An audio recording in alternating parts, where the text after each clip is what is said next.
Capítulo 5. A estética da existência. Na última fase de seu pensamento, Michel Foucault concentra-se na estética e nas práticas de subjetivação, investigando como os indivíduos conduzem a si mesmos em relação a prescrições culturais e morais.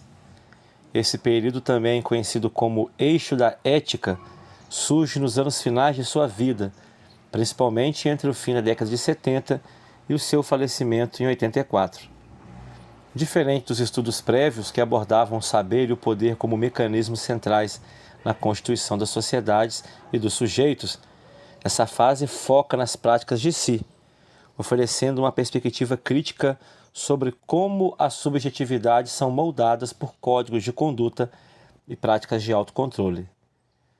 O interesse de Foucault por uma questão não representa, como ele mesmo esclarece, uma volta ao sujeito, mas uma continuidade de seu questionamento sobre como a sociedade e os discursos criam formas históricas de subjetividade. Desde o início de sua trajetória intelectual, Foucault investigou os saberes que disciplinam e dividem os sujeitos, colocando-os em categorias como normal e desviante. No entanto, na fase ética, seu olhar desloca-se para o modo como o próprio indivíduo se constitui como sujeito moral, ou seja, como cada um assume a responsabilidade de se autogovernar e de se moldar em conformidade com os valores culturais vigentes. Essa mudança metodológica é acompanhada de um deslocamento do conceito de poder como força repressiva ou normativa para o conceito de governo. Aqui, o governo não se refere apenas ao ato de governar os outros, mas também ao modo de se governar a si mesmo, numa relação direta com a ética. Para Foucault, o exercício do poder não se caracteriza simplesmente pela imposição, mas por técnicas de condução de condutas nas quais os indivíduos ajustam suas ações a partir de um campo de possibilidades. Essa visão permite ao filósofo criticar os modelos de poder que operam em função de dicotomias, como repressão versus liberdade, propondo um modelo mais sofisticado de relações sociais baseado na conduta e nas estratégias de autocontrole. Nos estudos sobre a antiguidade grega e romana que fundamentam a história da sexualidade, Foucault identifica a emergência de uma estética da existência. Em vez de considerar o sujeito como uma entidade fixa ou essencial, ele o vê como uma construção histórica moldada por práticas culturais. No contexto grego clássico, por exemplo, a condução da vida sexual era menos vinculada a códigos normativos universais e mais relacionados à criação de uma vida bela por meio do autocontrole e da moderação. A relação entre o homem grego e a sua esposa simbolizava não apenas uma união para gerar futuros cidadãos, mas também a capacidade do homem de se autogovernar e assim demonstrar domínio sobre os outros.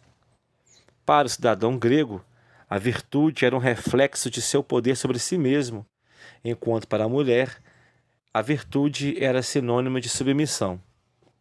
Esse contraste indica a assimetria moral que fundamentava a ética matrimonial da época, em que o homem tinha a responsabilidade de equilibrar os seus prazeres, sem que isso envolvesse uma obrigação de fidelidade. No entanto, Foucault observa que na era helenística e romana, a noção de reciprocidade entre os cônjuges torna-se central. A conduta sexual passa a ser mediada pelo respeito mútuo e pela afeição conjugal, e a moderação deixa de ser um meio de esforço do poder social do homem. Esse deslocamento revela que a ética do cuidado de si não é um conjunto de preceitos rígidos, mas uma prática individual e culturalmente situada. A partir de então, Foucault vê a moral como um campo de experimentação estética, no qual os indivíduos forjam suas subjetividades ao exercerem o autocuidado e desenvolverem a capacidade de governar-se de acordo com os princípios internos e não apenas em resposta a pressões externas. No período cristão medieval, a relação entre cônjuges passa a ser marcada por uma estética de obediência, sacralidade e controle moral rigoroso, Diferentemente da moral greco-romana, onde a moderação masculina na vida conjugal visava a honra pessoal e ao autodomínio, o casamento cristão assume uma dimensão espiritual voltada para a salvação da alma e para o afastamento dos desejos considerados pecaminosos. A fidelidade e a abstinência sexual, especialmente para a mulher, passam a ser entendidas não apenas como um dever social, mas como um compromisso espiritual.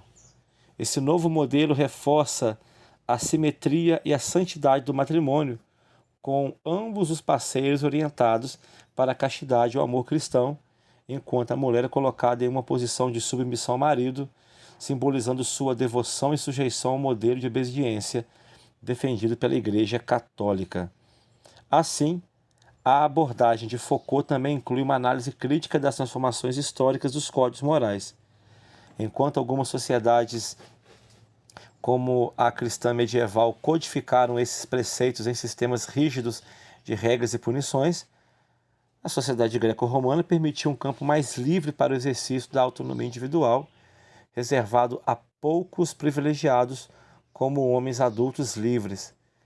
Em contraste, reforça a ideia de que a moralidade não é uma característica universal, mas uma construção cultural adaptada às exigências de cada contexto histórico e social. No contexto cristão, por exemplo, a obediência a normas morais estava ligada à salvação da alma e à repressão dos desejos, enquanto na Grécia clássica era um exercício de autorrealização e domínio de si mesmo, mais próximo a uma estética de vida. Esse novo olhar sobre o poder e a subjetivação também indica uma transformação na relação entre a verdade e o poder no pensamento foucaultiano.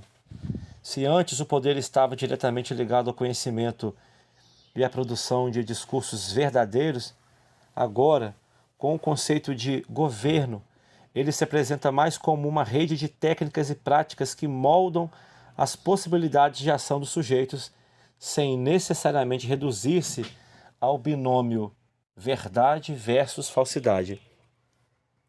Para Foucault, a ideia de governo envolve a regulação das condutas, não apenas por meio da coerção, mas por meio de práticas que conduzem o indivíduo a organizar-se e governar-se, internalizando certos ideais e transformando-os em práticas de si mesmo.